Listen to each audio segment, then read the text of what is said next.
Blackface was elected, I was a candidate for the Conservatives federally. And I could not tell anybody I had Bitcoin and that I was into Bitcoin. If I did, it would have been an automatic disqualification. And then just a couple of years from now, I was not far from Montreal, deemed a designated person by my government, having all of my bank accounts and my credit cards and all my assets frozen because we wanted to take those goddamn diapers off of our face and we just wanted basic freedoms. And here we are today. I couldn't believe in 22, you were at Bitcoin 22 as well, because I saw you there. I'm walking from the main area where all the exhibitors are to the main hall, because somebody was going to speak. I didn't know who it was. But I walked in and it was the one speech where it was a massive room. There was 10,000 people in there. It was packed, a standing room, and you could hear a pin drop. But as I walked into that room, I can still vision it, I hear, and it was the Canadian truckers that taught me that we need money off the system, out of government control. One of the most surreal experiences of my life. I can't believe we've gone from, I had to hide Bitcoin as a candidate, to now our politicians are tripping over each other to show the world who is more pro-Bitcoin and pro-freedom. This definitely is the golden age, or maybe it's the orange age.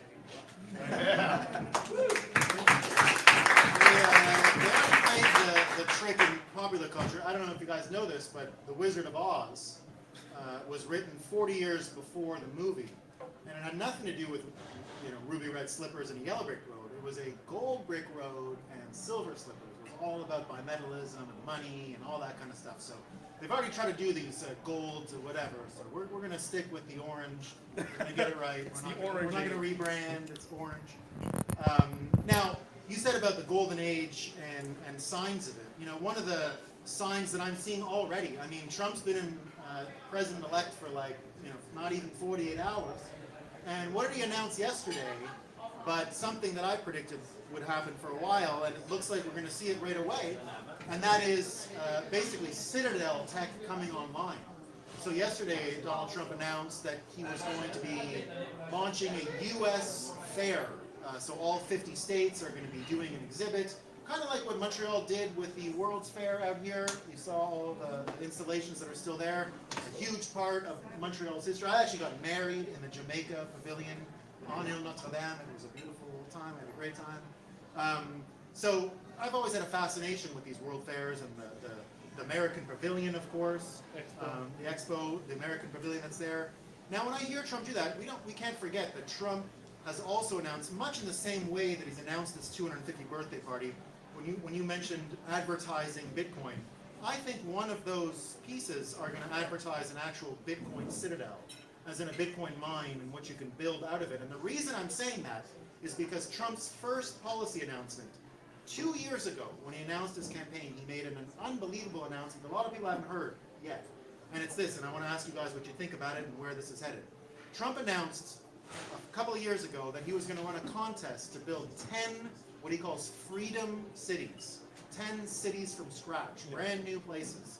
A little bit like what you heard Bukele announce with Bitcoin City in El Salvador.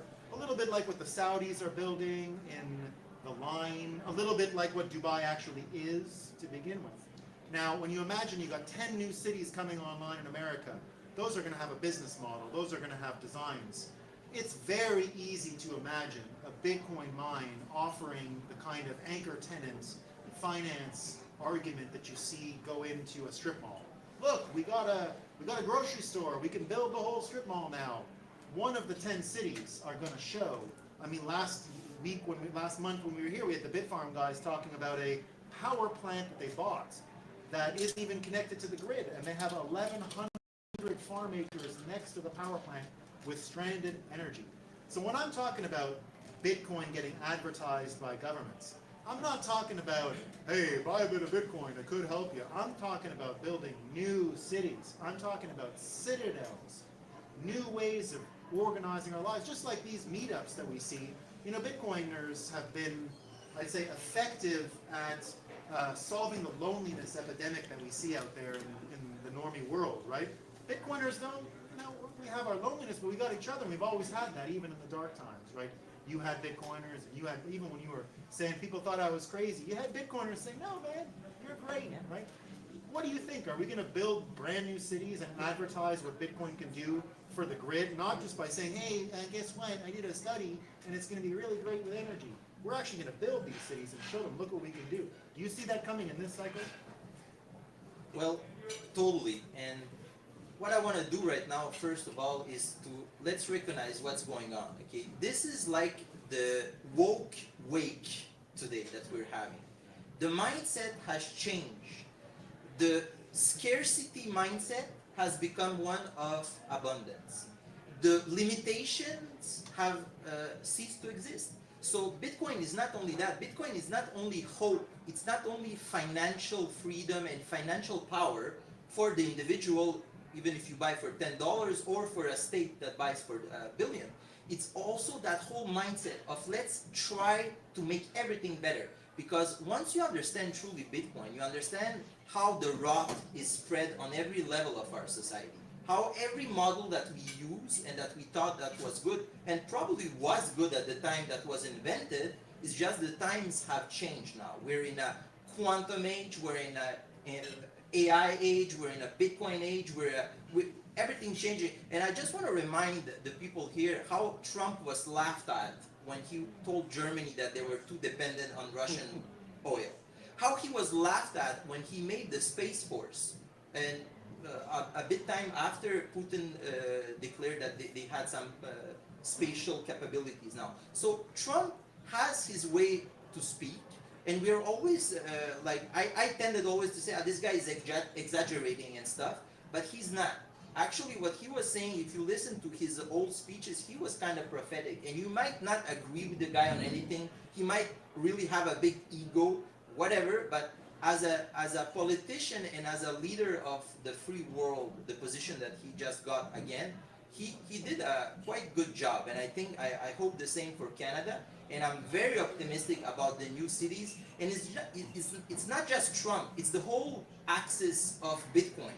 We have Milei, we have Bukele, we have Trump, and we'll have many more that will come now because other countries, other peoples, other businesses, other families are now starting to understand that, listen, this is not just some internet funny money. We have the president-elect of the United States that did a campaign on it. And I'm really glad that he also had a shitcoin phrase. Now that it's over, it failed, he got wrecked, he got humiliated, it didn't go nowhere. Well, it was like a high-speed shitcoin phase. So I'm glad now that he can become a Bitcoin maxi. Yeah.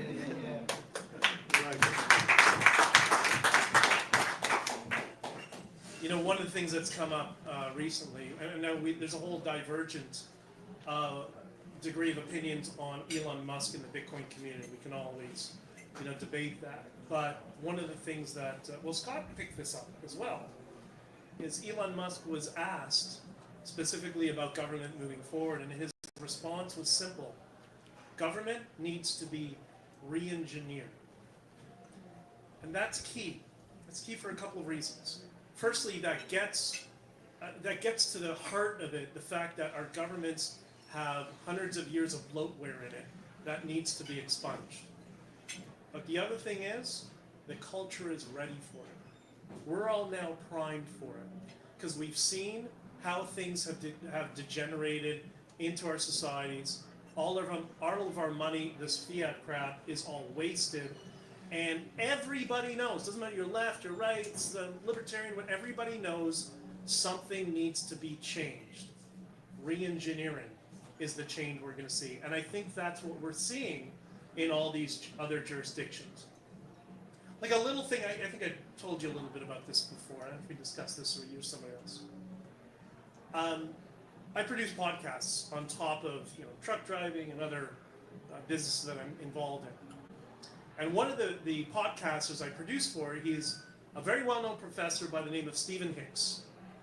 And if you've heard of the book Explaining Postmodernism, or you've heard Jordan Peterson talk about postmodernism, that's Stephen's thesis. That was his doctorate thesis. That ended up being his career. And I was at Unconfiscatable in Las Vegas, and Stephen and I had to have a follow-up meeting about his next season. And this was just after Javier Milei was elected. And he knows that I've lived in Latin America for many years, so I have a certain interest there. So I asked him, by the way, I know your wife's Argentinian, and you go to Argentina a lot. I said, what do you think of Javier Milei? And he said, it's funny you mentioned that. I know him quite well, in fact. So Maria knows him extremely well, talks to him on a regular basis. Okay? And he basically explained this, and the short version is this. People in Argentina, academics, business leaders, thought leaders, were paranoid about Kushner and going down that path to full communism. They could see what was coming down the pipeline, just like what we saw earlier this week, that bullet that we dodged. And what they thought was, we can bring students together, not around conservatism, because they're all predisposed for Che Guevara communism, but why don't we teach them about freedom and the free market? So they tapped Stephen Hicks and a few other intellectuals and academics. Through the Free Speech Union, they set it up across the country, both in Brazil and in Argentina. And Stephen and these other professors regularly went to the universities across the country to teach about freedom and the free market. You want to be left? Fine, freedom gives you that choice. You want to be right? Freedom gives you that choice. And one of the people who frequently opened for Stephen was a local Austrian economics professor, former football player named Javier Milei. And after 13 years of doing this, it paid dividends at the polls. Because what did they do? They created a culture that was primed for change, which is what we have now. That's a big part of what that was. Teaching the political class. You have a line and you've now crossed it, and that will never be crossed again. So that's how I see all of this is going to evolve, and it's not about one individual person and whoever. This is just our collective culture has moved on from the old paradigm, and I think Bitcoin is the foundation of this. And one of the great things that came out of this and having all our accounts frozen and just blatant authoritarianism is, oh my God, it became so easy to orange pill people in Canada. I was in Florida and I was in Colombia learning I broke my ankle during the protest. So I was down there learning how to walk again. So what do you think? You can't go out anymore. So I spent my time on Twitter Spaces when I finished work at night. And so many people from my parents' demographic, boomers coming in and say, okay, teach me how to buy Bitcoin. I have no idea what it is, but I know it's the only thing that worked during the protest. How can I buy it? Risa, this now friend of mine, was one of the first people to join a space. And Risa is, I mean, she's in her 40s, late 40s. She now runs a node. She's now getting a miner. She's teaching all the mothers in the neighborhood about Bitcoin and the importance of freedom. So all of that has blown up in the faces of the political class that have been trying to turn us into serfs, and it's failed remarkably. And that's why we're in the orange age. And that's the, to me, that's that P2P information network again, the meetup culture. That's right. That Bitcoiners have had. That's that loneliness piece again, where Bitcoiners have been more successful teaching financial literacy than any college or university, and it's not even close. Andreas Antonopoulos alone has more effect teaching financial literacy 100%. than all the Ivy League, and that's, I'll stand by that. Now you talked about re-engineering, reorienting government. An amazing thing Trump has already done. Again, you know, it's been 2 days, but this is going to blow your mind. You probably haven't even heard this because of the amount of stuff that's going on. So Trump announced today. Now this is bad news for Canadians, and I'll explain and I'll get your thoughts on it. Trump announced today that his National Security Advisory Board, right, the national securities board that he's going to build, right, his national security advisors, you see them in all these dumb Hollywood movies. There's a bunch of generals, and they come in, Mr. President, you should do this, and don't the Russians, and blah, blah, blah. You know what Trump did? He said today, we're not having any generals. They're too stupid. They're all low IQ, dumb people. So I'm going to have 0 generals on my national security advisory. So Trump has now 0 military people that are going to be advising him for national security. He is, however, going to stack it with CEOs and business people. Imagine your national security advisory now is a bunch of business people. Like, what message does that send to the rest of the world? That's great. It's like, hey, I want security. I'm going to go ask a business person how to be safe. I'm not going to ask a idiot, low IQ, retarded general, right? And that's what I saw when I saw Milley and all these other people that were scamming Trump the past couple of years. They're all done. He knows not to trust them. Now, there's a danger in this. There's a big danger for Canada, all right? And I want to know your thoughts on this. If I'm a businessman and I want to secure America, and I don't want trouble, I don't want to go to the Middle East and get resources, I don't want to do any of that stuff. And I look at this country, this pathetic country on our northern border, and I say, well, you know what? All I need is a little business expansion now. I just got to expand, right? It's business expansion. You know, Trump talked about buying Greenland. Not a dumb idea in his first term. I mean, the Danes can't handle Greenland. Why wouldn't he buy it? And then he's sitting there and he's saying, well, Alberta, I mean, the point of Canada, as far as I can tell in history, the point of Canada was to build east-west infrastructure, and then the difference that Canadian federalism has, as opposed to U.S. federalism, is around banking centralization. Banking became federal, as opposed to in America where it's a states' right issue. There was a reason for that. Canada built the banking to consolidate finance to pay for east-west infrastructure after the U.S. Civil War. The British said to us, we're not doing round 3 against the Americans. They just finished the Civil War. They will kill us. They invented Gatling guns. We can't fight them. That's over. You're on your own, Canada. Deal with it. And we said, okay, well, how are we going to do that? Consolidate banking, pay for a railroad east-west. So the point is the banks should be paying for east-west infrastructure. We did not do it. We did not build the east-west infrastructure. We did not help our neighbor in Alberta. We left them. We said to them, we don't want your energy. Fuck off and die. I don't care if you're sad. I don't care if you're poor. We're not good neighbors. So all we're left with is this ridiculous banking thing. So great, we got a centralized banking cartel. That's the point of our country. And if you're an American businessman now tapped with national security, and you're saying, well, you know this place that was mistreated by its neighbors, all we got to do is build Keystone Pipeline and let them make money and get rich. And they're done. If Alberta had a port to this day, Canada would be gone. It would be gone. Now they're going to have a port. If businessmen are running national security for America, it is my pretension that Canada is in mortal danger, like it's never been in mortal danger before. Now, I think we'll all be fine. I think Canadians will be fine. Quebec will survive. Everyone's going to survive. We're all going to be rich. They like us because we're rich, so it's not going to affect quality of life.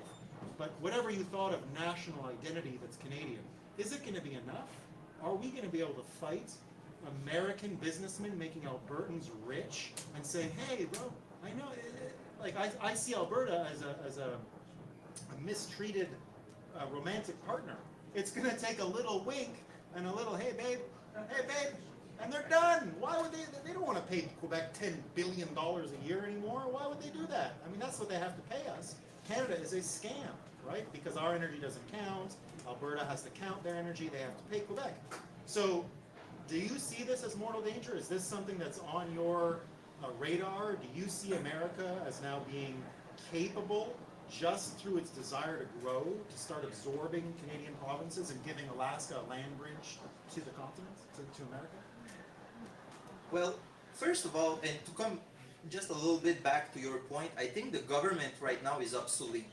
And it comes back to what you're saying. The whole government, how it's structured right now, is obsolete, okay?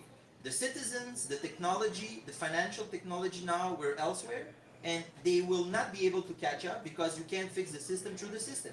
Jeff Booth taught us that, and he's totally right. So they will never fix themselves because that means kicking themselves out on the street, and they won't do that. So they'll resist, they'll fight, they'll grab, but they'll lose.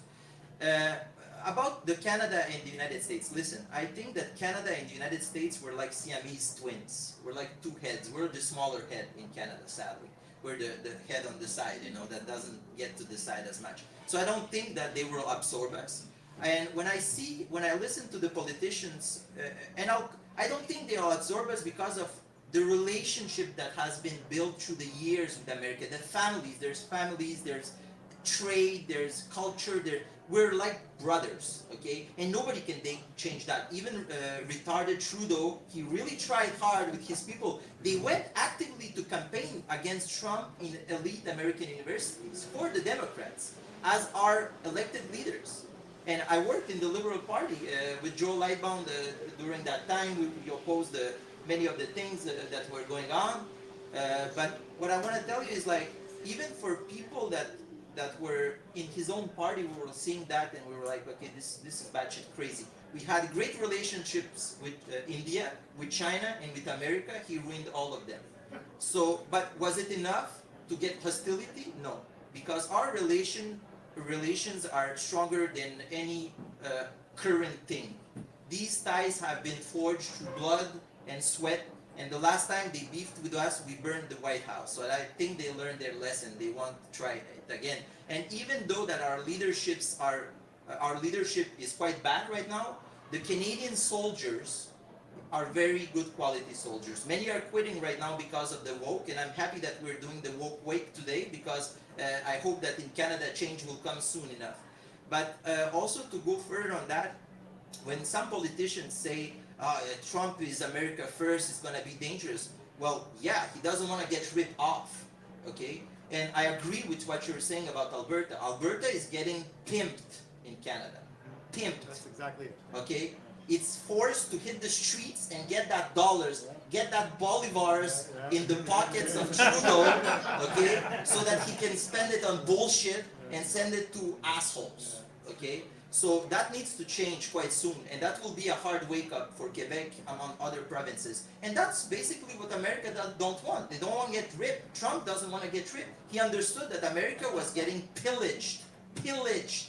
Because they always say, oh yeah, that's a deal we're making with Germany. It has nothing to do with Germany. It's all about the insiders, it's all about the big money, it's the game, you know, it's a big game, and we're not part of that game. So Trump, what he wants is a fair deal, so let's give him a fair deal. Do we have resources in Canada? Yes. Do we have potential, talent, money? We have everything here. We can be a superpower in this new age that's coming about. Because I just want to remind everybody that AI has the potential to put all other technologies obsolete. And Canada could be the one country that gets ahead of the other. We have talent here. So no, I don't think so. But I can understand where you're coming from, and I hope they don't. They could, but we will resist as hell if they do. So I don't know what you think about that. I feel I could write a very long article trying to respond to that, because there's so much in there. Yeah. And maybe this is, for me, evidence of the simulation. Half my family's from Alberta, and my family has a house in Delray Beach, just south of where Trump lives. So I've kind of grown up in all these three areas and have had exposure to it. I think there's two different things. There's one is politics, but then there's human behavior, which sometimes we forget, and the importance of it. And we see this from the collectivists that are trying to subvert Western countries. What do? They attack our identity. That's why Trudeau angered so many of us on a subconscious level. Doesn't matter where you were on the political spectrum, when he said we're a post-national state, that's undermining what a Canadian is. And you know when being a Canadian becomes important to us? When we travel. When we travel to a country where nobody around you speaks English, and you're different from everybody else, and they refer to you as the Canadian. Identity is very important to all of us. And being, as much as I love the United States, and I spent a lot of time there, I will always be Canadian. I could move back to Colombia now and even if my broken Spanish was perfect, I will always be Canadian. And I think that's right. And look, we're in Quebec right now, and Quebec, the identity of Quebec, doesn't matter where you are politically, it is relevant for Canada, and it's important. It's a big part of how Americans distinguish us from who they are. I have friends that are on the Trump team. I know some of the big fundraisers. Very, very good people. A couple of them grew up in Canada. And they don't, from my perspective, and this is what they communicate, there's no interest or appetite of taking over Canada and all our cultural problems. They don't want to deal with our native disputes and the water rights in the Northwest Territory. They want to deal with that crap. What they want is our resources. They want us to get our house in order and to stop being an embarrassment and be a good partner to the United States. That's all they want. And I think we are primed to do that more so than ever in the past because we see so much hope now. And just in a couple of days, now we're seeing signs of hope for the future. It's a matter of getting people in government who are not useless a-holes like most of them are, get a few good people in who can help steer the ship that will work with that administration.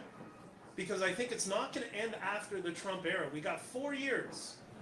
4 years he's got to do massive changes and quickly, just like Millet. Millet knows that people need to see the signs of change within 2 years or he's done. And for the next follow-up to the Trump administration, whether it's J.D. Vance or not, if they are successful, that is going to be the change that's going to last for generations. We've been in this postmodern hell since the 1960s, and it's accelerated exponentially. We are now living in the era of the pushback. But I do think the Canadian identity is going to be key to that.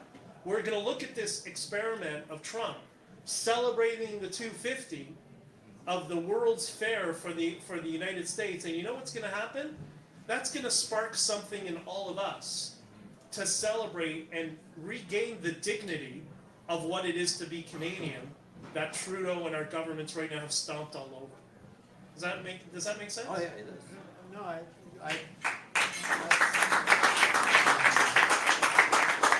that's basically the first answer that I've heard that was convincing that Canada can survive. Yeah! Bravo! We're saying. We don't know. I've only been talking to Quebecers lately. Yeah, let's go. So there we go. But Hold on.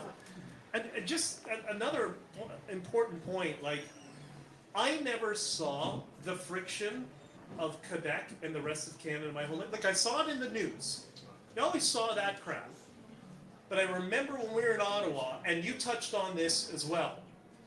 But I remember when I first arrived in Ottawa, the first day, I'm walking up Wellington Street, past the Chateau Laurier, and I saw the most amazing thing. Thousands of people walking, because the bridges were blocked, from Quebec into Ontario with fleur-de-lis and the Canadian flags, freedom, liberté, and I stopped the people. I was like, wait, I want to go down there. So I went, walked the whole way, and joined them, and took pictures and videos of Canadians from Quebec and the rest of the country coming together. What they did is they came up the stairs next to the Chateau Laurier onto Wellington, and they walked. There's a big logging truck from Alberta that was there, and there's trucks everywhere. And I couldn't believe you saw all of these people from Quebec coming out, reaching to their friends, their people they don't know, from Alberta and Saskatchewan, giving each other hugs. I saw them standing together with signs. I told this story that some of the people kind of reiterated at the Tim Hortons across the street from my hotel. There were these two truckers clearly joking around, having fun, got to know each other. They're wearing their trucking gear as well. But they're talking to each other through Google Translate because one guy was from Alberta and the other guy was from Quebec. And that's why, and they got so angry at me when I got on, I did a bunch of interviews, and I just said, when you get the useless politicians and the media out of the way, we're actually all on the same team. Yeah, okay, Quebec culture wants some things that are different, But so does Albertan culture. So does And so do Texas. people in the Maritimes. That's Exactly. fine. Exactly. It's the politicians that make us go at each other's throats Yeah. and the fake news media. That's why I kept calling them fake news. And by the way, I don't know if you guys know this, we did 3 press conferences and I banned all the legacy media.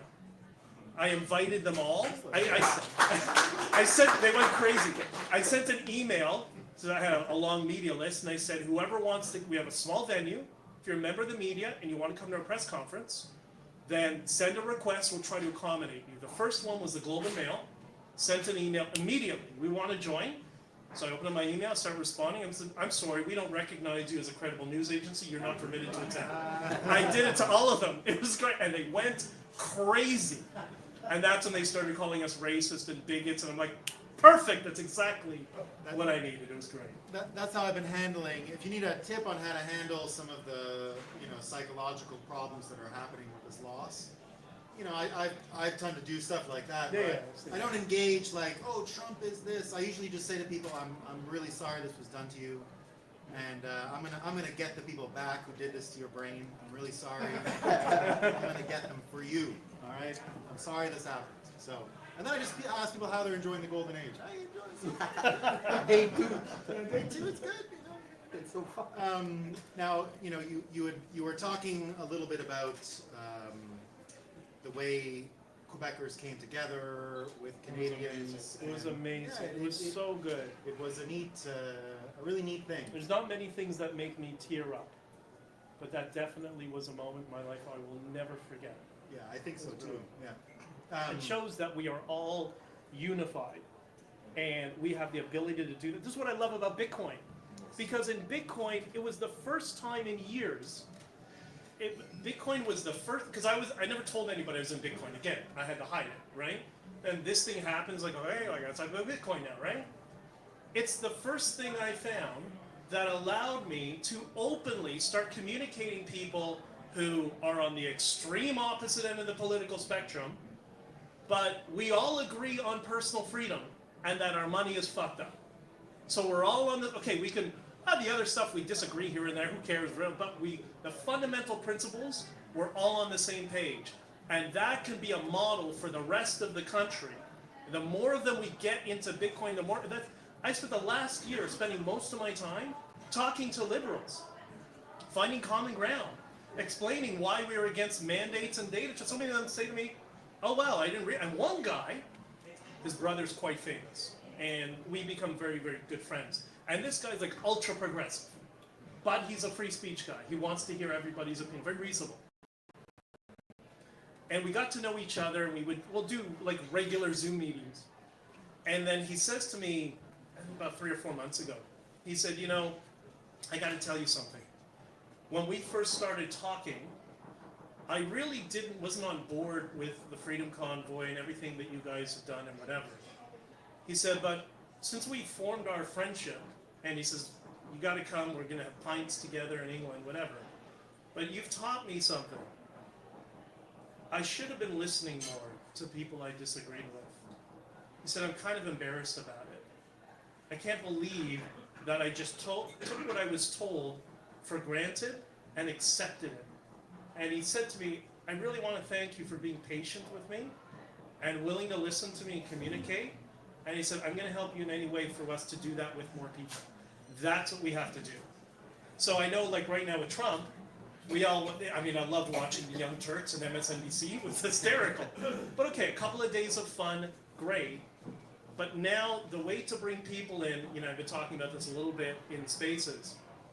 Have fun staying poor is funny. There's no question. But that does not make a Bitcoiner. But being empathetic to people who are suffering, confused, don't understand what's going on, don't understand our monetary policy, reach out to them. And it's not one event, it's not one conversation. It's 6 months of conversations, slowly, over time, and being empathetic and supportive to them, eventually they'll get it. And I think that's a big part of the golden age. Yeah, I think of it as like mimetic payload when people are in Yes. these wavering moments like now, when they're having some cognitive dissonance, that's what you can inject these Bitcoin memes into their head. And indeed, because it's like the dragon belly, you know, they're exposed for a second and you can bang get them. And I agree, you don't take that opportunity now to do the have fun staying poor. Unless they're a credentialist. Yeah. Unless they're sitting there, did you read the Globe and Mail? They say the world's going to hell, bro. Yeah, we banned them from our press conferences because Exactly. it's incredible. We don't want to hear about those people. Now, going back, because I want to touch a little more on Canada and stuff, because I do see a kind of connection here, and it's connected to Bitcoin, and it's connected to the meme that I wanted to just share there, that mimetic payload. It's the don't trust, verify meme. I think that's the most beneficial meme Bitcoiners can spread right now. That's the mimetic awareness that explains what happened in the 2024 election, in the 2020 election. It should explain to most people what's wrong with the money in the first place, right? This is a great opportunity for Bitcoiners to extend that don't trust, verify meme to everything, and that's what it has to be. Because when I think of what World War III is or was, and what we've been through, we've all heard it now. It looks like it wasn't nation state against nation state. It was the concept and the calibration of a nation state versus the people. It was countries versus people. And, you know, I'd say in many ways that's what the truckers showed us. The people coming together, like you were saying, people coming together, opposing these draconian measures and things like that. Now, you know, when I see that conflict, that tension of people versus government, Trump epitomizes that. He really was that, right? He's an outsider. It was different. He was taking on a system and an establishment. But I've always believed that Canada was a little ahead of America on the MAGA posture. We had Rob Ford first, right? We had, in many ways, Stephen Harper was Hitler way before. Yeah, that's right. Way before Trump. Trump is like a new Hitler, like, you know, not, Ish. his eyes aren't as blue, you know, because remember Harper's eyes? That was the Aryan. Yeah. Whoa, Yeah, he's definitely I Hitler. remember that. Yeah. Very bad. So, you know, there was this split that we experienced in Canada. That's how I recognize, the minute Trump gave the Mexican rapist speech, I said, in 2015, that's the president. I mean, come on. Like, that's amazing, you know? Because you could see Harper was never going to do it. Harper thought if he was a good Christian, eventually they're going to stop calling me Hitler. If they just see how smart I am, it's all going to work out, right? We don't have to punch back. Now that you see this punchback happening, you know, Trump was a punchback, and Bitcoin obviously is the brass knuckles that you want to punch back at these institutions, right? Because it really amplifies that. You know, when I see Canadians that understand this, and I see Americans, are we going to start seeing this in the rest of the world? Is this something that you can imagine? You're going to see, we've seen it in Argentina, right? We're starting to see people consolidate around this idea that I think the truckers knew and that Canadians were some of the first to really test, that it is about recalibrating the government. It is a different fight in World War III than we thought it was. World War III to me looked like an economic and psychological war. That's what it looked like. And when you think of war in those terms, economic and psychological, of course Bitcoin is tailor-made for it. Are we going to see Bitcoin mobilized by more governments? Is this something, this thing that we're seeing in Argentina, this thing we're seeing in El Salvador, is it going to spread? Are we going to see it everywhere? Or are we going to see places settle into just systems that don't work for them? Is China going to bother? I don't know. Right now, I was in China recently, and I got to be honest with you guys, social credit, CBDC is working there. It really is. Like, it was way more clean and normal than I've ever seen China in my life. And I've been there a lot. So it's working. They can't cross the street if they spit. They're not spitting. You know, things are changing there. So there's a choice right now to go either way. And how do you think that's going to play out? I just want to start by saying, in my opinion, Bitcoin is a weapon of mass emancipation. Okay, it's the Bolivar of technology. It's going to wake up many countries because now peoples all across the world realize that you don't need no more the government for your financial structure. How many people don't have bank accounts in the world? How many, like we talk about CBDCs, but there's all kinds of government controls that have been going on in every part of the world. In Canada, we're actually the lucky ones who have some financial freedom, quote unquote, but we know that at the end it's really bondage. So for me, like the left-right thing is obsolete as well. For me, it's freedom against bondage.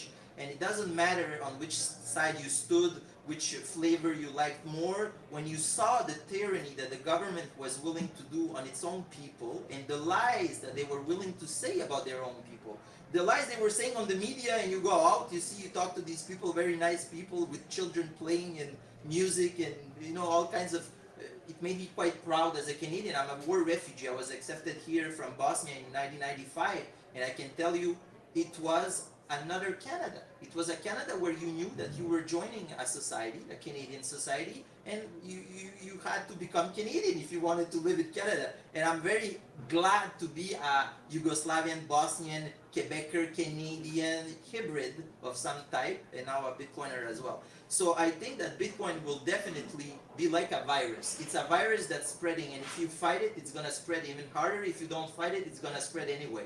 So there's nothing that can stop it. What other technology do you know that China tries to ban and the United States try to ban and they both fail? There's none. It doesn't exist. It's something new. Nobody's bullish enough, and we're just at the beginning. And now I see it. I think this is the golden age. We're entering the Great Gatsby era 2.0, where we will build glorious things once again, where we will be able just to opt out. And that's the thing. The government became, I see it as a coup. They tried a coup. They tried to seize the total control, and they failed.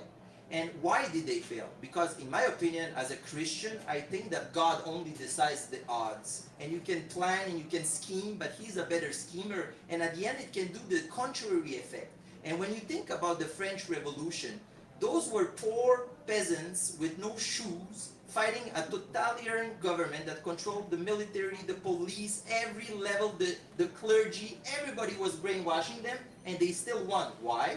Because they had the truth on their side. So now, us Bitcoiners, we have the truth, because Bitcoin is the truth, is a method to collaborate and build that new civilization. It's the ground level of that new civilization that we are all going to build together, and Canada is going to be a very nice part of that. And I think that the Americans, they want a strong Canada. They truly want us as allies to be strong. And when you said earlier Trump fired the generals, no, he fired the Washington generals, the bullshitters, the sleaze bags that got there by favors and by insiders. But the real generals, the ones that helped them defeat ISIS, they defeated ISIS in a week.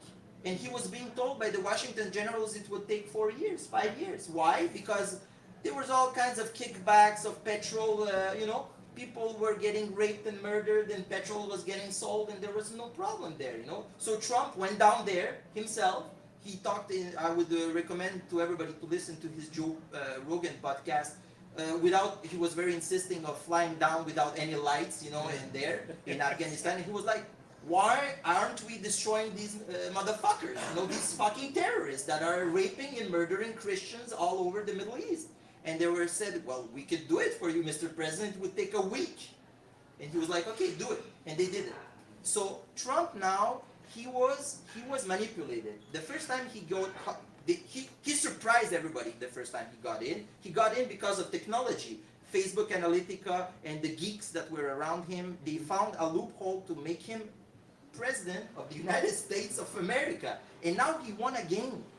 And in my opinion, he won last time too, because you had a Secret Service official going to lie in front of Congress to say that the Biden laptop was false, and all kinds of other small disinformation. And you know how media works. You can say a lie on the media, and after you can correct it 5 minutes later, but if you said the lie, it's out there, people listen to the lie, and in their head now, they will believe that lie. It's very hard to deprogram people.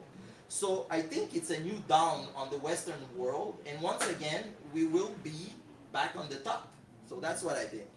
Yeah, I'm with you, man. I agree, man.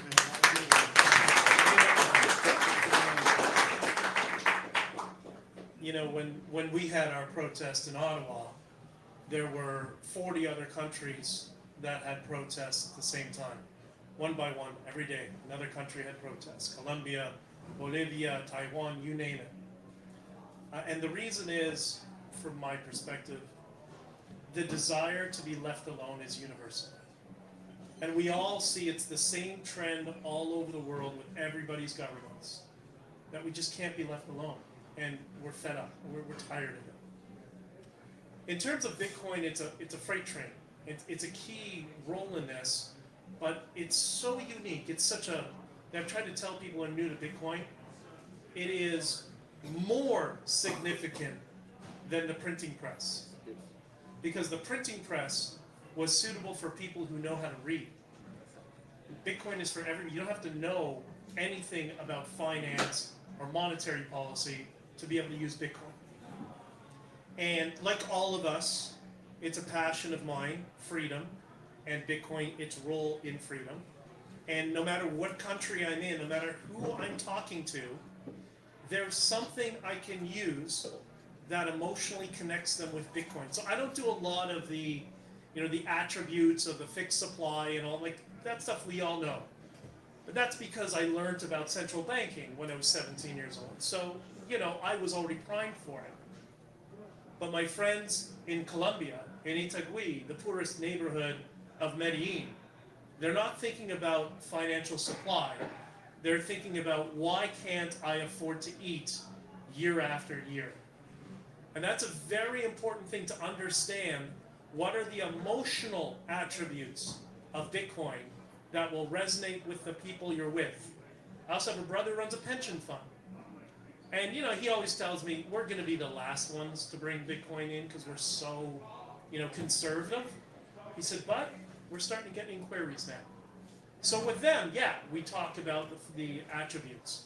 But this is why it's so key. And it's like when I wrote this book, the reason I wrote it is because I wanted to tell the truth and all the good stories of what happened. It's not very political. It's basically about how the country came together and the strategies we did to do so. But there's 2 chapters on Bitcoin. It's a normie book that shows the average normie, this is what Bitcoin did for us. And it maintained our sovereignty when we needed it most. Then we had a trucker who came to me when the accounts started getting locked down, like everybody a different day.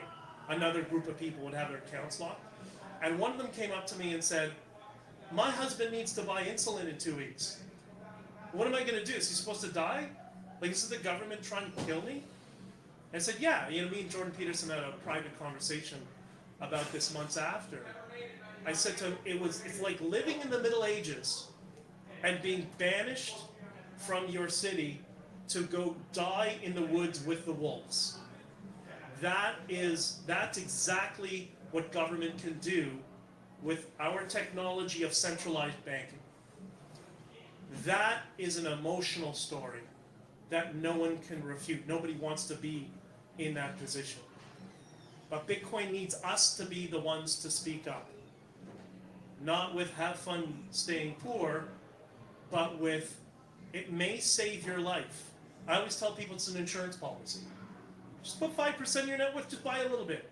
I'll teach you about it over time. And inevitably, they all go down the Bitcoin rabbit hole, and they end up getting nodes or self-custody or whatever. So that's how I see it. Yeah, you can see with the fiat apocalypse as it's happened over the past few days, and even in the last 48 hours, what I saw that's a little different this time, and it wasn't there during the truckers necessarily, but it can refocus and allow us to reinterpret the truckers and see things going forward. It's that, everyone woke up today, all these people who think that a literal Nazi party took over America and half of the country are Nazis, and like the people who woke up like that, I think what they're going through today is they woke up and realized that what they thought was the majority is not.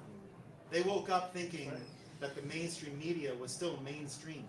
They don't understand that we don't call it the mainstream media anymore. We called it legacy media for a while, right? And to me, media, of course, extends into money. I mean, money is a medium. It is media, and it is an important distinction to put it in that category. Because when you start seeing media in terms of mass media versus legacy media, that's a huge shift. And I think that's what this election did. we knew this was happening. The trends were obvious. It's not like this is hitting us by surprise as Bitcoiners. But I see, those people who woke up yesterday and they said, wait a minute, maybe the news that I read is actually just the minority's news. Maybe the minority only reads this stuff now. Or maybe they need money off the system if they think Hitler's gone. There you go. There you go. So when I think of this realization that's dawning on people that the news and the money are transitioning from being what we thought of as mainstream to confirmed legacy. Do you think Bitcoin drafts behind that story in the way that I've just presented? Is this a show don't tell situation? Are we entering an era where we don't have to be like, because Bitcoin, and then it's a thing, and then these are the attributes, and then don't you know it's a store of value and a medium of exchange and stuff? Aren't we just going to get to a point where it's like, okay, these people can afford groceries and they're rich, and it's not about having fun staying poor, but it's about being able to easily navigate your surroundings and not getting caught up in old tech that leaves you like, why did Hitler win the election? Why am I poor? Why can't I buy steak? Why is everything so expensive?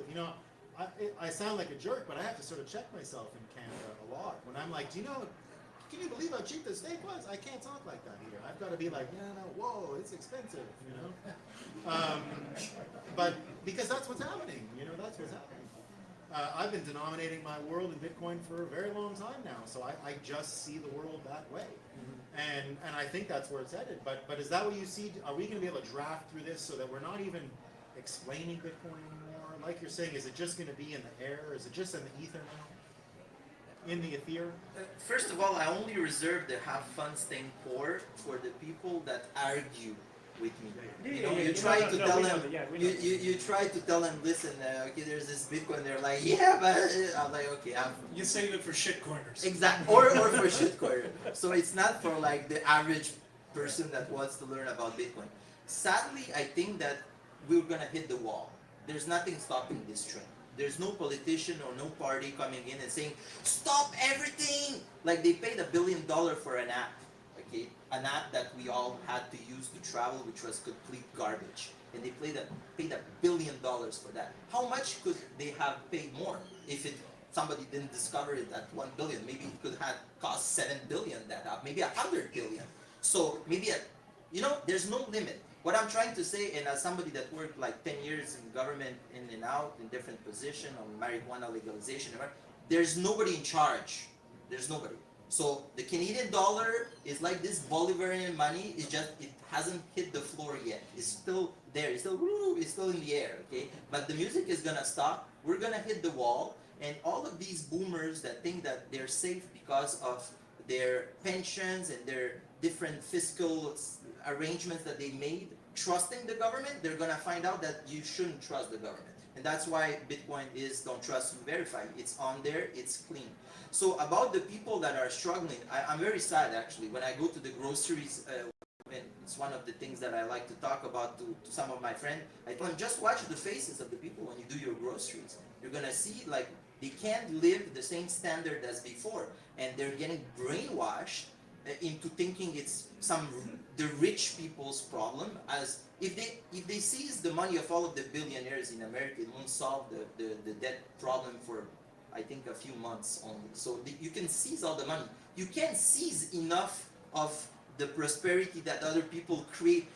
They will always steal more that we're capable of producing. Okay? So there's no coming up. We're gonna hit the wall, and it's gonna be a very sober awakening. But then there's gonna be the solution as well. Businesses, cooperative, all different level of government are going to start to expose themselves to the Bitcoin. Cities are going to be, because Bitcoin is a system. Simply, it's a system that allows you to be shielded from these inflationary thefts. It's pillaging of the public treasury essentially. So yeah, that's the thing. I think that Bitcoin is going to be used by a lot of people, but sadly, first we will have to hit that wall, and we will show by example, not only by the when we talk and everything. We will also show by example, but sadly, I don't think we can stop this train before it hits the wall. Fiat apocalypse is baked into the case, priced in. Yeah. Priced in. I think that Bitcoin is culturally, it's just on the cusp of what I call the cool stage. You know, many years ago, I worked for Harley Davidson. When Harley Davidson was right in its heyday, we had Harley Davidson and a license for Lamborghini across the country. I'm a car nut, so you know, love that. And at that point, every girl I would meet, oh my God, you work for Harley Davidson? There's a reason Michelle Weekly posted Bitcoin at $75,000 today and said, you're all gonna get girlfriends, right? Because we're at the point where it's gonna become culturally cool. Bitcoin is the rebel. It's the freedom. It's the, you know, the Rebel Alliance in Star Wars. That's what Bitcoin is going to be. And then it doesn't matter. This is why I also often don't talk with the average person about the attributes, because people are not convinced with facts. I've noticed that with Bitcoiners all this time. We always talk about that. About it is that stop trying to persuade people with facts. Use the tools of persuasion. You know, pacing and leading. Anchor them. Find common ground. You know, that sort of stuff. Well, when you have the ultimate cool thing in the world that is both tech, it's freedom, nobody controls it, and people perceive it's going to make you rich, that's the new Harley Davidson. And that's when you're going to see mass adoption everywhere. People are going to want Bitcoin, and they're not going to know why. They're just going to know it's cool, I need to have it. And there is no stopping that. That is, in my opinion, it's inevitable. Yeah, I like that you went with the not logical and not rational reference, because indeed, if people were, Bitcoin would have taken over a long time ago. Nobody would buy a Lamborghini if we were rational. Exactly. That's why I try to use these memes, because indeed, once a person is in that vulnerable state of questioning their world, which is where all the fiat sludge people are today. That's right. They're in this exposed and vulnerable position, and that is an invitation for Bitcoiners to give them a little meme, give them a little mimetic payload, and see if it uploads. You know? And also, just to add to that, like my parents are boomers, actually older than boomers, believe it or not. Yet I managed to get them to buy Bitcoin and hold Bitcoin. When my dad bought Bitcoin, it was $8,000, I think, or $7,000. And you know, he was looking for a good way to exchange money for when he goes to the US. I'm like, yeah, just get Bitcoin. Don't worry about it. We'll cross that hurdle when it gets to it. So he bought his Bitcoin, he put it in his wallet, he'd log on every day and look at it, you know, like old people do. And then one day he realized, oh wait, it's going up. What's happening? And then it go in way up more. And I'm like, yeah, welcome to real money. This is how money's supposed to be. And he said to me, I guess I'll hold on to Bitcoin. So that's how you do it. Are you, excuse me, are you saying that buying a 2-bedroom condo in a country with 10 million square kilometers is a bad idea? Oh, okay. I didn't know. No, but I just want to add something. The thing for the people that are resistant to Bitcoin is because Bitcoin challenges their whole worldview. Okay? They have to put everything up for debate. They have to reconsider everything they have been taught since they have been purposely created as economically illiterate drones. Okay? So it starts really young. And so that's the trick with Bitcoin. But once we hit the wall, I think that they will have no choice, sadly, and they will have to start studying Bitcoin. I wrote a book called The Bitcoiner's Guide to NPC Management, and that's what I try to do, is diagnose NPCs. The formula I use is Bitcoin first contact. So, no Bitcoin first contact story, automatic NPC. No, you don't even have to, I don't know what Bitcoin is, I got it. And then what you do is you do first contact lore. So, if someone says, oh, governments are going to ban it, credentialist. You handle them with, I call it pity the fool. I'm sorry they did this to you. I'm sorry your high IQ is useless to you now. Not easy. There's a whole form. You can read my book, The Bitcoiner's Guide to NPC Management. It comes with memes attached to a system to diagnose the NPC type. So, there you go. Yeah, you can find I need that book. You study first contact lore, You know what kind of NPC they are, and usually there's a meme that will come along with it. And sports baller, that's another one. You know, oh, I don't get the finance stuff. That's too complicated. I use have fun staying for jinx. You jinx them, you know. Well, you know. So there's a whole list of them out there.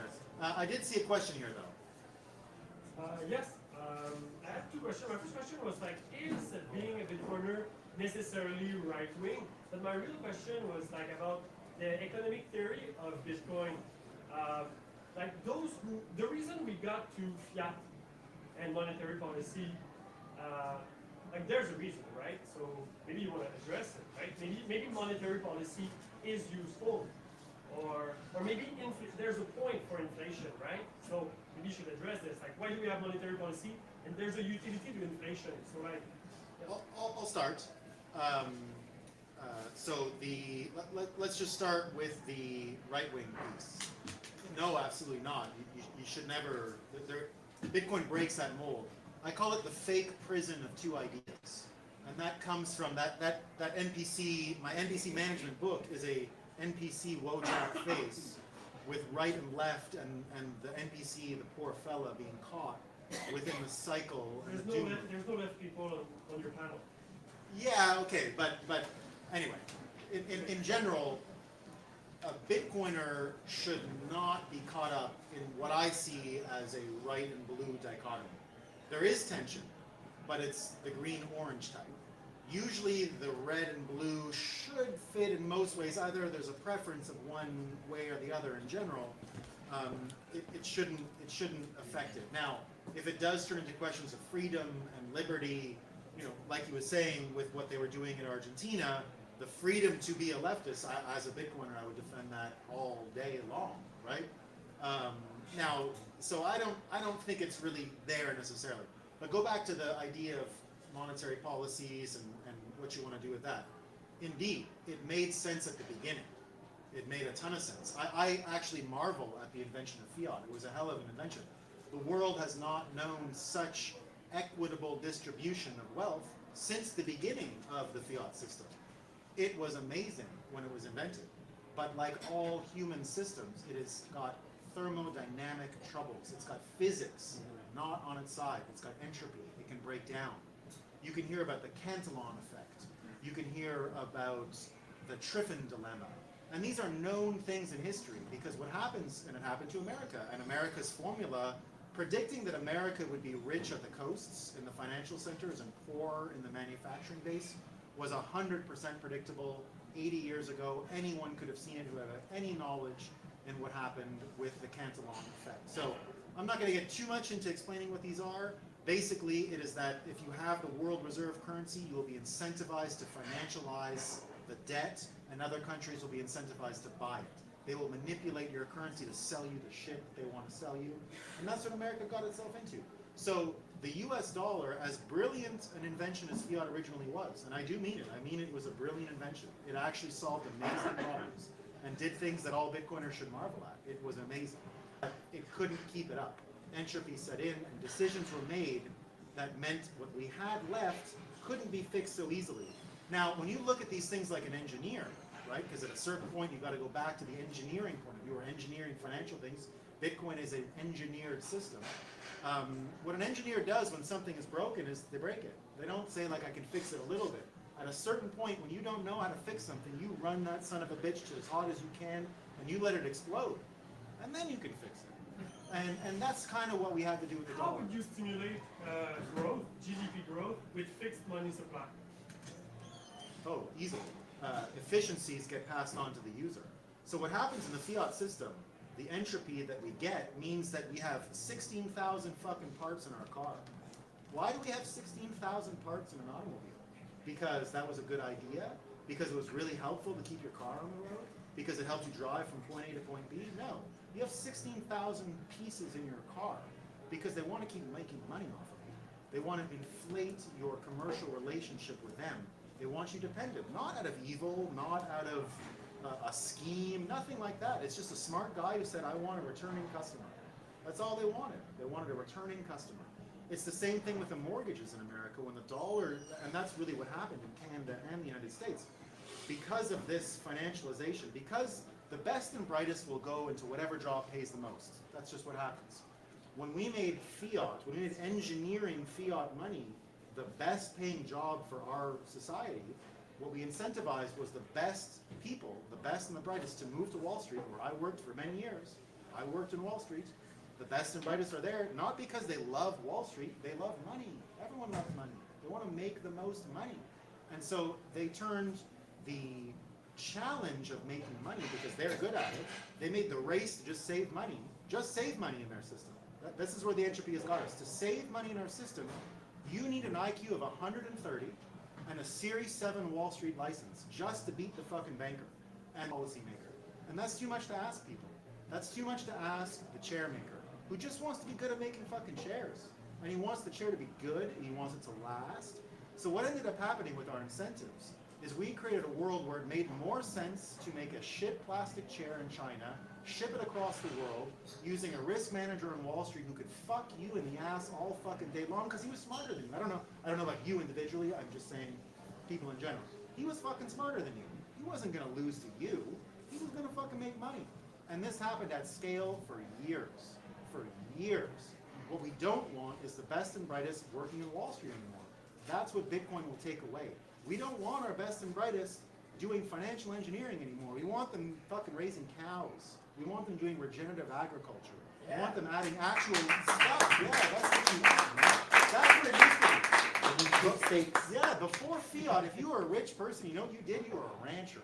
You were a rancher. And you know how you became a good rancher? You got more cows, and you brought the price down, and you competed. What we want with real capitalism, with real money, not made by governments, your car is going to get cheaper, the parts are going to get simpler, the ability to service and keep your car on the road. If there's no inflation to hide this, the car will last longer. The method of making the best car will be shared commercially between people, because that's how things work. Real capitalism is plus plus. I get something, you get something. It's not what the communists lied about. It's not you're poor and I'm rich. That's not how it works. We get rich together. What we did with fiat, what we did with this, we have to have inflation. No, we fucking don't. We have to have inflation because the government doesn't want to pay back what they fucking borrowed. They don't want to pay it back. So they told you need inflation. You don't fucking need it. What you need is the car price to come down. What you need is for them to get better at making chairs. What you need is the chair maker to be rich as shit because his chairs are the best. There is no incentive today to be the best chair maker. You're the best chair maker, you're a fucking idiot. You saved your money. You're out of business. You made You're out of fucking business. chairs and you saved dollars, you stupid shits. You should have fucking leveraged to the maximum. You should have borrowed all that shit money you ever had and shot it in the stock market and traded with a bunch of other cowboys. See how that would go for you. Make people go out and do that and see how it turns out. It's not good. It's ugly. It's terrible. I worked in that world. I know what Wall Street's all about. I went there as a Bitcoiner laughing at these morons saying, well, you think you're smart, but there's smarter people than you too. But not everyone can do that, right? That's not open to everyone. And so I'm not saying it in a question of fairness. I'm saying if you think financial engineering is a great job and we should listen to financial engineers, well, it was a great job for a little while. I don't think it should be anymore. And it's over. We're here to destroy the financial engineer. This is where crypto gets it wrong too. I'm not an anti-crypto guy. I think crypto's a hell of a good time. But it's like baseball cards. It's not more important than that. And when I look at it, what I see in crypto is, okay, it wasn't enough that you needed a Series 7 license to trade and an IQ of 130. You've also got to go fucking become a computer engineer now, you stupid dumb fuck. If you don't become a computer engineer, you lose again. Start over. You're nothing. I just want to add something, please. I'll get your phone. First of all, about everybody being right on this panel, it's not true. I never considered myself being right. Never. In my life, in my whole life, in everything I did. I'm a central left guy. I don't want to see people poor dying in the street and me ignoring them and walking over them in my Audi. That's not what I want. I want a society where everybody can try, where my family, my cousins, my friend, my fellow Bitcoiner. That's why I do Bitcoin. That's why I'm trying to give this knowledge and this curiosity for knowledge, because you can't be taught Bitcoin. If you don't want to understand Bitcoin, nobody can put it in your brain. You need to be curious and you need to be ready to understand what it's trying to show you. About the left government, I have all of these left governments, Macron, Trudeau, pretending to be left. During the COVID, there was a $4 trillion transfer from the middle class, so everybody here, to the ultra wealthy, ultra rich insiders. $4 trillion. They debased the currency, the Canadian currency, by 40%.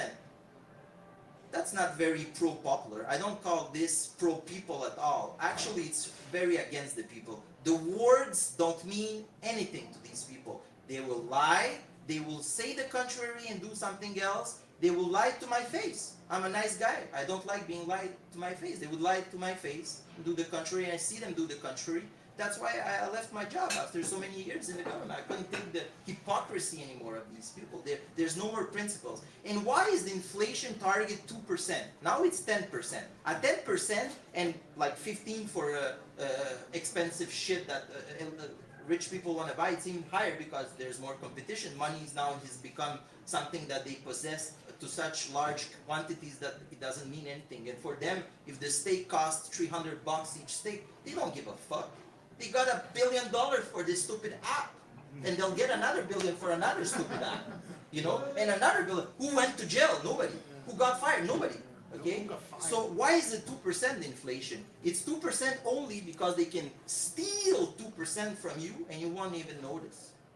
But now they're so fucking greedy. They wanted to steal so much that it's 10% or 15%, and soon it's gonna be 30%, and then it's gonna be 50%, and then it's gonna be like this fucking Bolivar dollars, okay?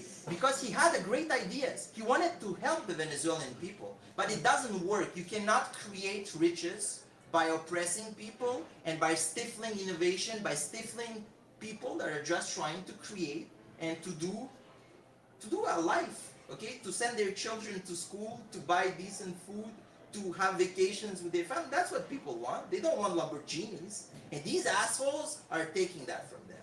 So no, it's not a left-right thing. Yeah. Speaking of trillions of dollars, that week that our bank accounts were frozen, there was a $1.4 trillion bank run in this country. Everybody in the government and everybody in our banking system knows it, but nobody wants to talk about it.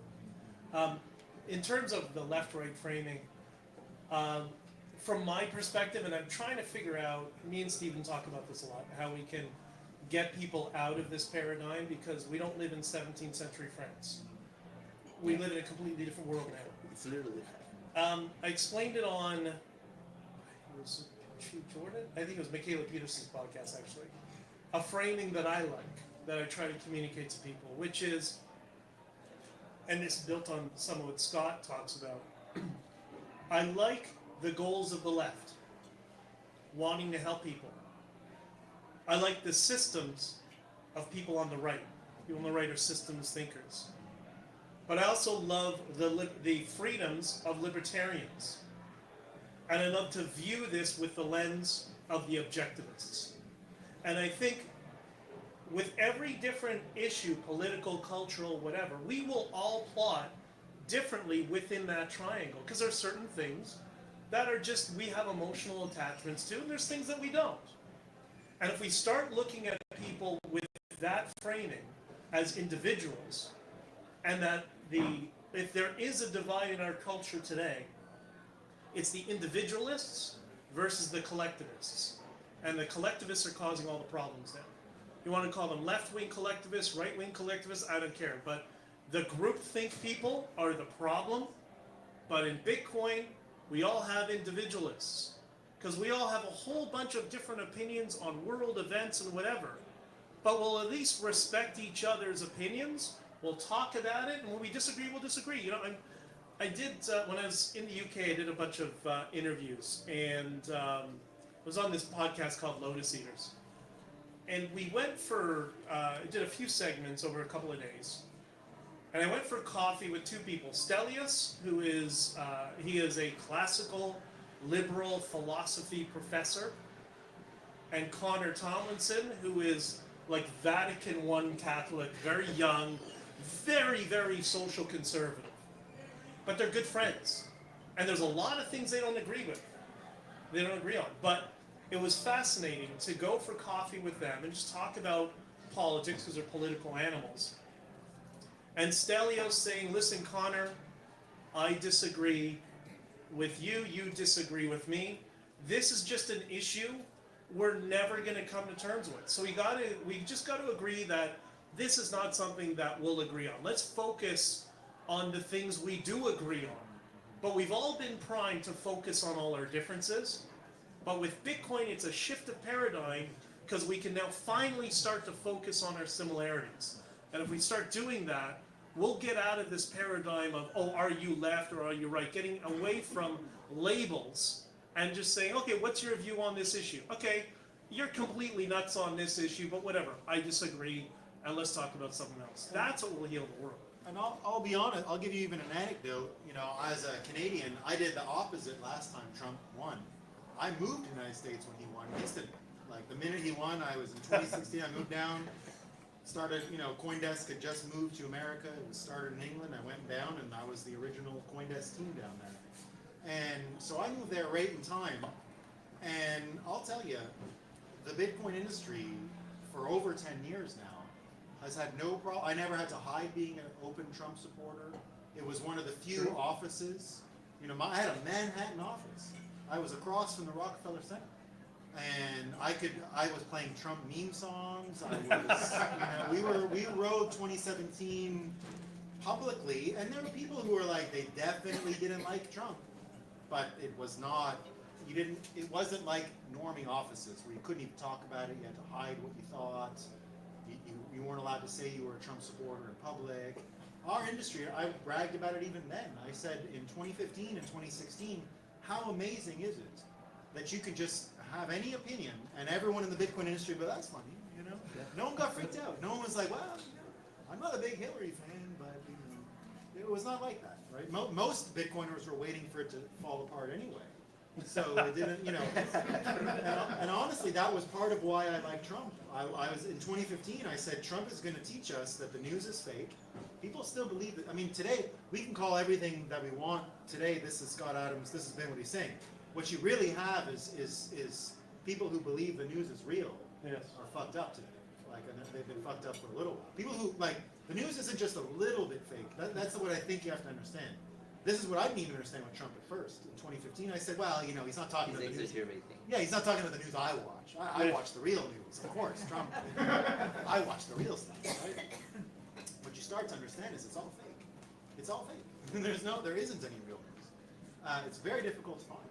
And Mark Aurelius said everything is an opinion. Everything is an opinion. It's yes, all it's all an opinion. It's all an opinion. So, and even, you know, luckily AI has been invented, and we've come to understand how it works in this new administration. Now when I look at Trump, I see the greatest prompt engineer in the history of the human mind. That's what I'm looking at. I'm looking at someone who just goes click, and then the humans go.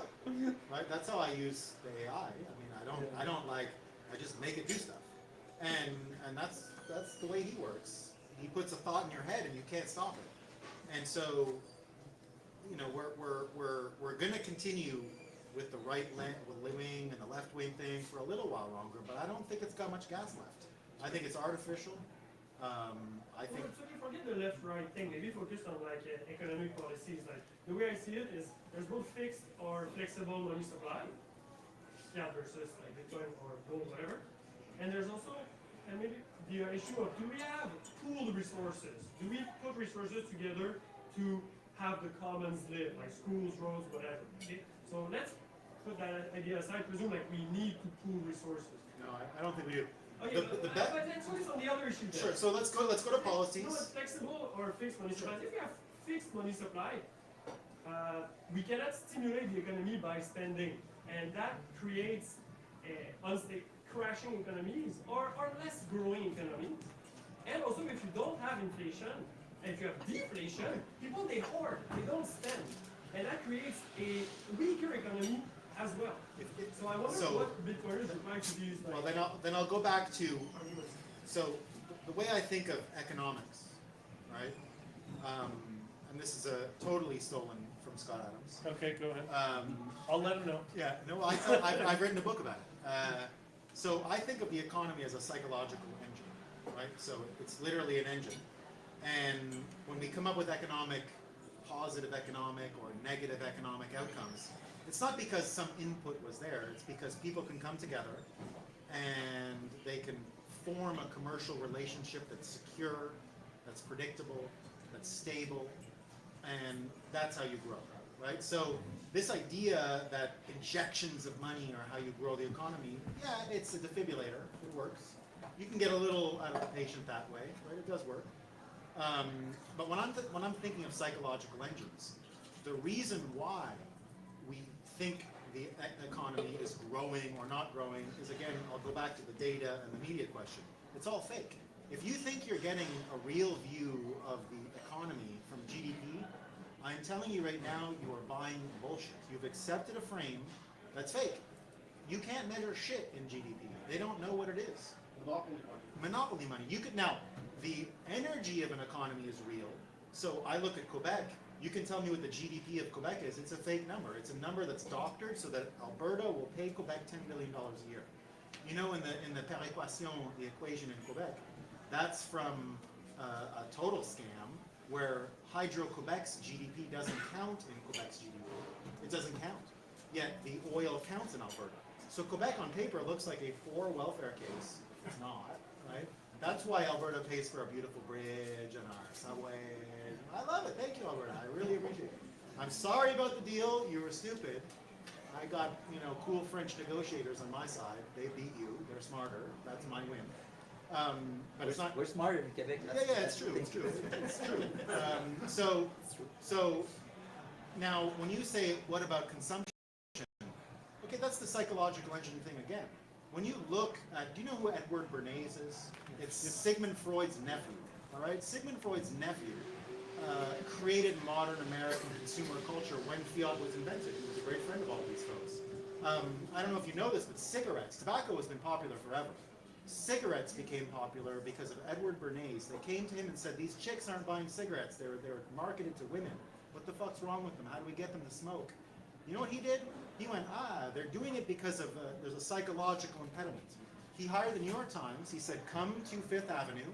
I'm going to show you women lighting lamps of liberty on the 4th of July parade.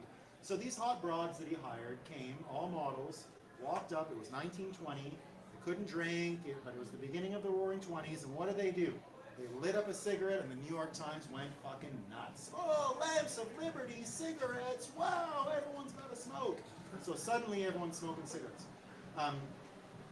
Fiat, a decision was made by Eisenhower and this guy, Edward Bernays, in the 1950s. And it was a great decision, and I think we should make it again. Just like fiat was a great invention, when World War II was ending, Bernays and Eisenhower and all these guys sat down and said, how do we make sure we don't, disarm and lose? Like, how do we do this, right? So what Bernays and they decided was we would make the American military capacity sit on the backs of consumer culture so that we can pivot back to the war machine if we need to. As long as the chicks are buying, all these moms are buying dryers, and they didn't even know they needed a dryer. Edward, how do you tell them they need a dryer? I'll come up with a way. You know how they invented cars for women? Right? This was all a construct. It was to make people buy more shit to keep the war machine primed and ready to go to pivot back. Consumerism is not something Americans woke up to. If you'd have talked to an American in 1940, they were penny pinching, thrifty bunch. All right, and the economy worked fine. We built great roads. They're still here. We built much better buildings than we have now. The economy was doing just fine before the 1940s. And if you go back even further, you'll find out that roads got built, no problem, without governments. The best roads got built. When I go down the streets here in Quebec, the roads that last, no government built that road. The roads that are falling apart, that's where our idiotic Cégepien government engineers built roads. These are not smart people. So when I think of what we can do going forward, just go back to that consumption thing. Go back to the greatest civilian architecture creation after World War II. It's called the Eisenhower Highway Network, right? They saw what they had built in Germany. They built this highway network around America. Bitcoiners can now show, I think, and I've been predicting this for a while, we're going to build something that I call the Nakamoto Trail. We're going to show that you can use collateralized donations to build voluntarism infrastructure at scale. We're going to build basically bike trails around America. And they're going to be financed. Now, there is going to be a pool of consumable money. It'll be coming from stable coins that are issued as a result of collateralized Bitcoin lending. and not fiat lending, not invented lending, none of that stuff. Real money that creates a yield that you can use to build stuff, and that will disappear after. So we can invent money however much we need. We can create elastic money however much we need. However much we need for the psychology, for the psychological engine to perpetuate forward and build the thing we're trying to build, we can do that. Okay, so there's still going to be fiat money to stimulate the economy. For a while, for a while. I don't know if I'd call it fiat, I would call it policy money. I would call it food stamps more like it. I think they're going to get exactly what they want, fiat. Like fiat just means government declarations, government policy. With Bitcoin, we're entering a world where there'll be money to save, that any chairmaker, any low IQ person, anyone can just save it, anyone, it's so easy. And you are going to have money that's for policy objectives, for government policy objectives. What those policies are, I don't know. They're going to become way more limited. Not everywhere. Quebec will always be, Quebec, don't forget, Quebec is a top-down Catholic mindset. It will always be that. Quebec is never going to stop doing this thing where they put the smart people in a room and say, you guys figure it out and we all agree with you. America is different, right? America is a bottom-up thing and will be different. So they'll all look a little different, but there will always be a way for the Quebec government to build something that the people all agree with. That'll happen, with Bitcoin or without it. That'll happen. There will be some form of elastic money. We have crypto, that's it. But I don't think it lasts forever. I think this is a period that we're going to enter, and then it's gone. And I don't know how much time more we have left, but I just want to add something to this about the fiat money and the Bitcoin. Did I lose my idea? I hope I did not. Yeah, that's the idea I had. At the first, when the phones came out, right, we all had our BlackBerry, had these caoutchouc things, but really nice to type, and then came out the iPhone, and many people said, oh no, I don't want that smartphone, I don't need the other gadgets, I use my phone just for calling, and I have my BlackBerry, and eventually times goes on, and now everybody here has a smartphone. Why? Because it's a superior technology. Bitcoin is a superior money technology. And about the fiat system and the set of rules that exist right now, yeah, the system functions like that because those are the set of rules, but these rules will be called to change the same way they changed when Nixon took it off the gold standard. Because you need to understand also something that's very important. This fiat system is ripping us, but it's also ripping other countries that them have to opt in this system. Okay? So Bitcoin is a great emancipator. It's like small fires that are getting lit everywhere, where individuals become sovereign and they can focus on their passion. If you want to make chairs, you make chairs. Make the best chairs there are, because you're not stuck in that rat race. What you're talking about is a rat race. And do you consider that $1 billion spent by the government for a stupid app is some kind of economy injection? Does that help the economy? No, it doesn't. It just gives $1 billion to two dudes that are in their house that got that money that is hard earned and paid by everybody. Because the government takes our money. It's going to stimulate, they're going to spend It ain't going to stimulate shit. The app is not used anymore. No, but their purchasing power will roll around the economy. And you spoke about growth. Yeah, but we could build holes. We could build magnificent holes in the ground. Big holes. Let's build them. That's the future. Holes are the future. Holes. Let's get golden holes. Holes are the future. Don't get $1 billion hole. Let's do it. Let's burn the $1 billion inside. Why did we get off gold standard is what you should study. Like there was a reason we went off gold standard. Yeah, because they don't want to. But do you know the reason? Yeah, because inelastic money supply No. prevents. Another history lesson from Nolan. Here you go. Go find out why Teddy Roosevelt got shot in the belly in 1912, the year before the Federal Reserve was enacted. Teddy Roosevelt, who invented our idea of the modern president in 1900, Hail to the Chief, for example. He invented them, right? He invented American foreign policy being aggressive abroad. He built the Panama Canal. He separated Colombia to build Panama. He created the country of Panama and then cut it in half. Okay? This guy was on another planet. When he left office in 1908, mistake, he ascended to the presidency because of an assassination. McKinley, who was going to stop the creation of a Federal Reserve, was killed, and his vice president became president. He ran one election and won, and then he stepped down saying he'd served 2 consecutive terms because he'd won when the guy was just started. Now, he put a guy named William Howard Taft as president, his chosen successor. And Taft had one promise, that he would never create what was called the bank cartel or the bank trust. Teddy Roosevelt destroyed monopolies. He destroyed trusts. What happened, I'll even go back a little further, the Civil War ended. You could barely name a president between Abraham Lincoln and Teddy Roosevelt because no one was interested in government power anymore. Abraham Lincoln was a king. Abraham Lincoln created a central bank. Abraham Lincoln financed war in a scale that the world was shocked by and didn't want to see again. All right? Abraham Lincoln was not known necessarily as just honest Abe. He was a war machine inventor. For a good reason, I would say. But nevertheless, that's what he created. The reason you have no appetite for a strong American president for 40 years is because they don't want to see that again.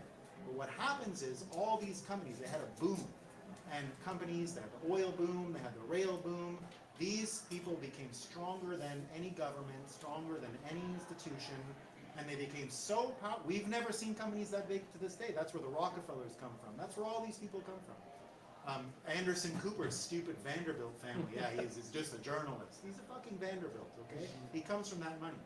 And what happened was, in the cloak of night, when Teddy was out of country killing animals in Africa, filling the Smithsonian with all of its taxidermy things, that's where they all come from. The Natural History Museum in New York City and the Smithsonian are all from Teddy Roosevelt's trip to Africa, where they threatened and started the skullduggery of creating the fiat central bank and the Federal Reserve System at night by its true name, the Federal Bank Trust, which would never have passed the American population because Teddy Roosevelt was the Donald Trump of his time, and he had already programmed Americans to say, I do not want a bank trust. I do not want a bank trust.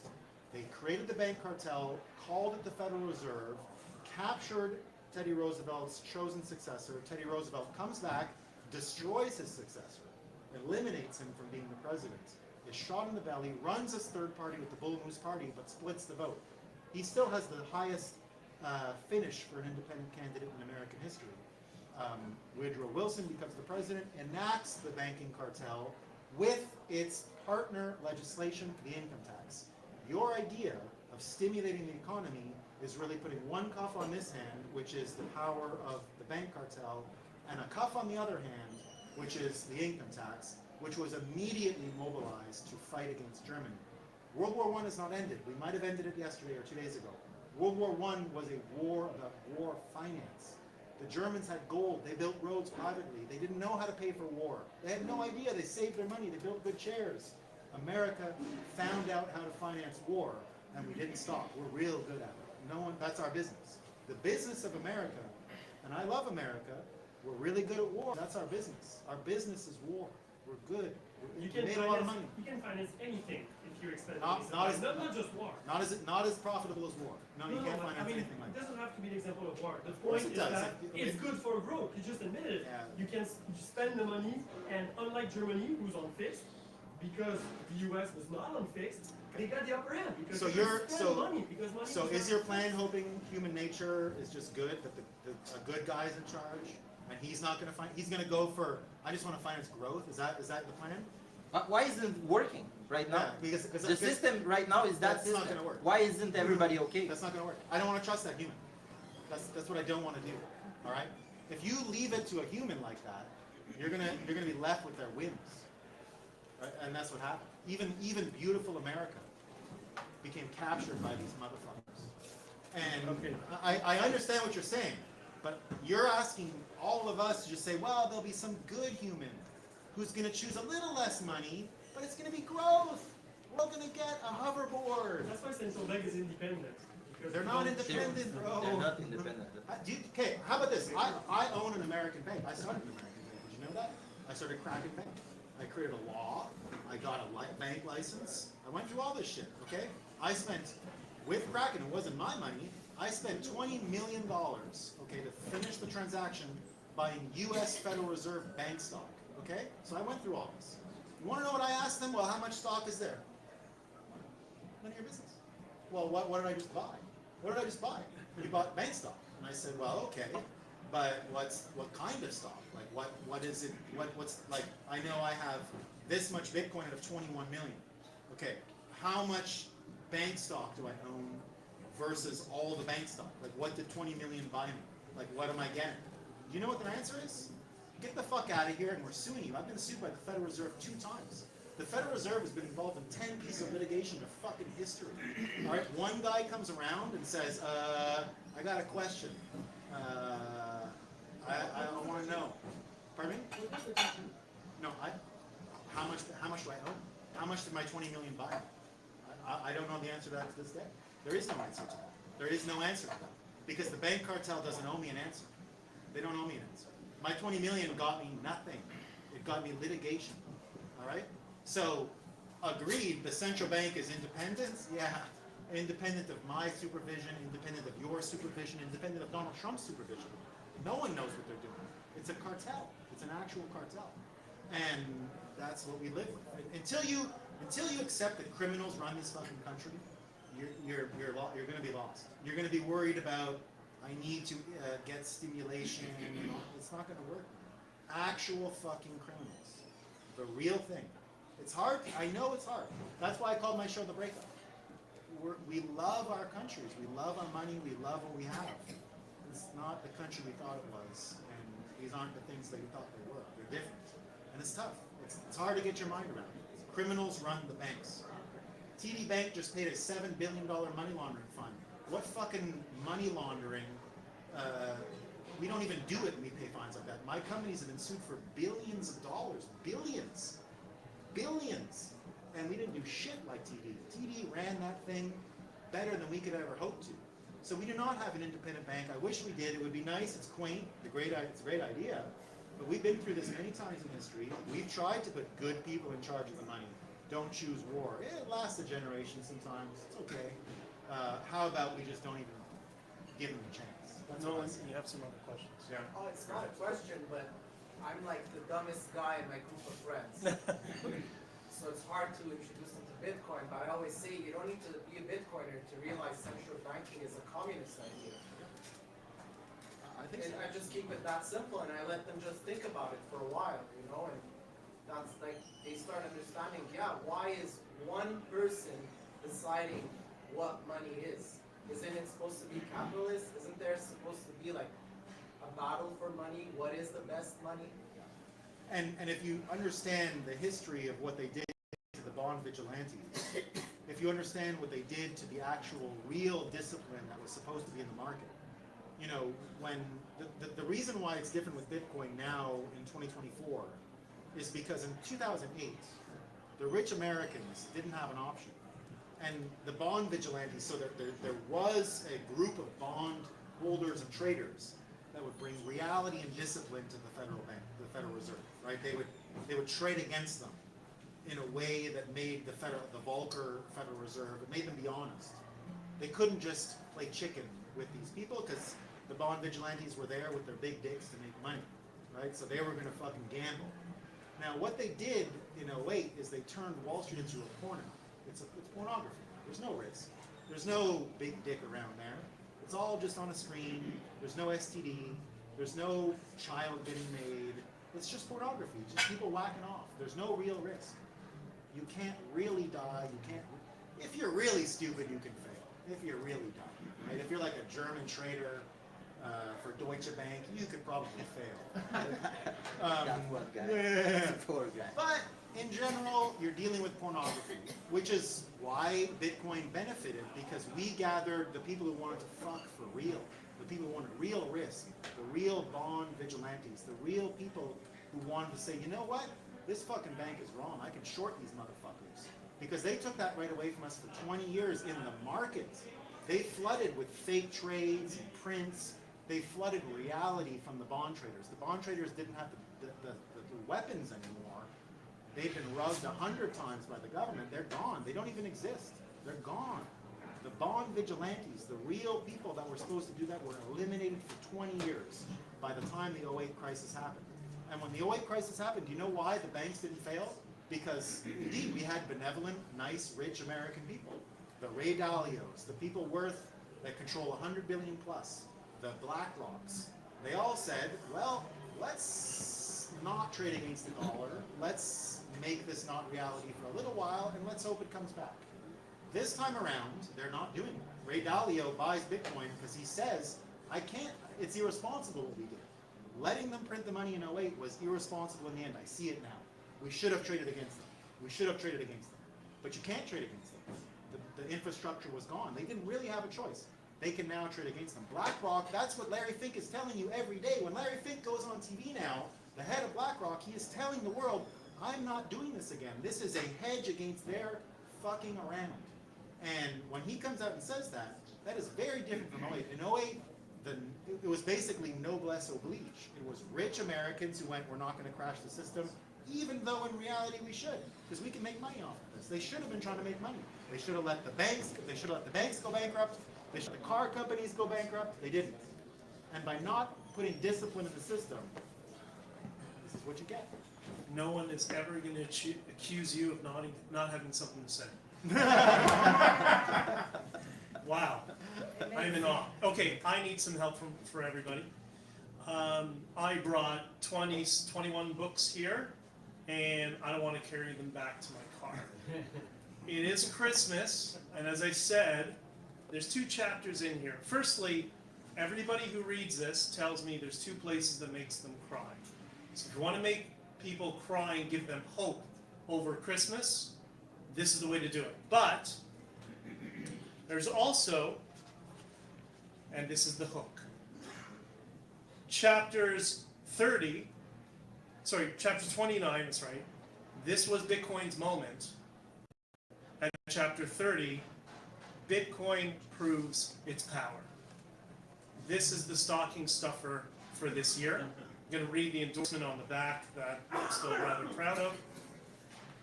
The Canadian trucker protest in Ottawa attracted tremendous national and international attention and was simultaneously demonized by then Prime Minister Justin Trudeau and his cronies in the legacy media, the minions at the CBC, first and foremost among them.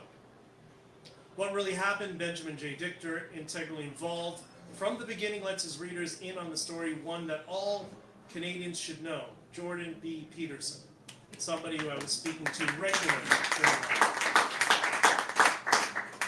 This is one of the few times you'll be able to buy it with Bitcoin, and we have a bunch of copies there. Please, if you want to orange pill people, I put my heart and soul into this book for that purpose, and I guarantee you, once people read this, they'll start following up with the question of, how do I buy Bitcoin? Do you want to wrap it up, maybe, or? I think I'm good. Yeah. Question? Yeah, I have a quick question for you, because did you announce that you were going to stop your breakup show? Yeah. Are you going to start a new one? Or Yeah, I'm starting one on Citadel Tech. Yeah. Yeah, it's all Citadel. Let's go.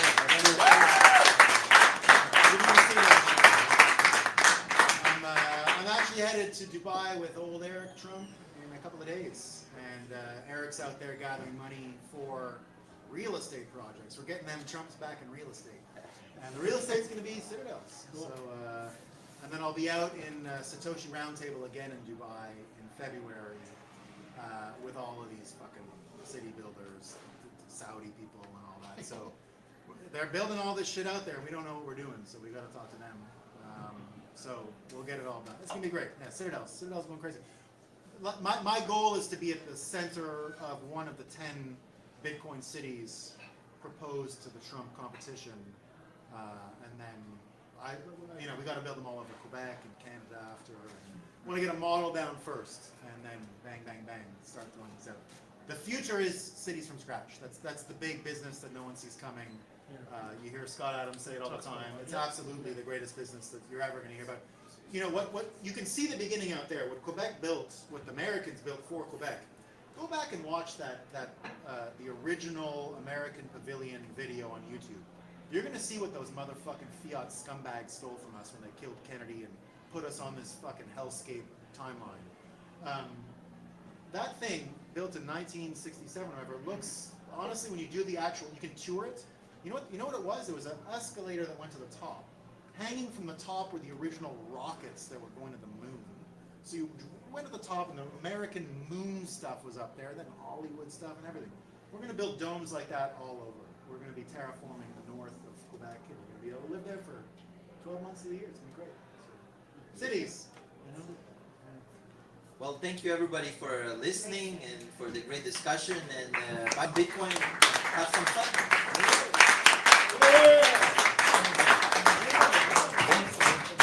Yeah, man. Okay. That was it. That was a really deep panel. I just want to thank everybody for showing out. Let's hear it one more time for our three guests. Thank you. All right. So don't go anywhere, because what we're going to do is we're going to hand out some little tickets. There'll be some prize giving. We're staying here for a while. If you got questions, come on up. If you want to buy any type of books, literature, Hey, how you doing, man? you have it all. We're going to see you next time on the first Thursday of the month, which is Bitcoin Month of Seventh. That's Bitcoin Montreal. We're out. Thanks. Torch freedom. He was a nutcase, man. Yeah, I read all those books. I really enjoyed you talk about that.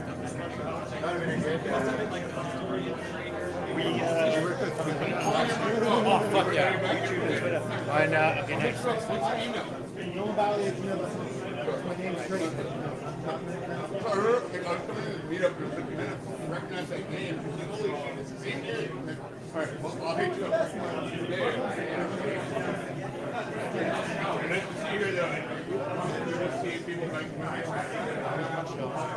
New York City refugee. Still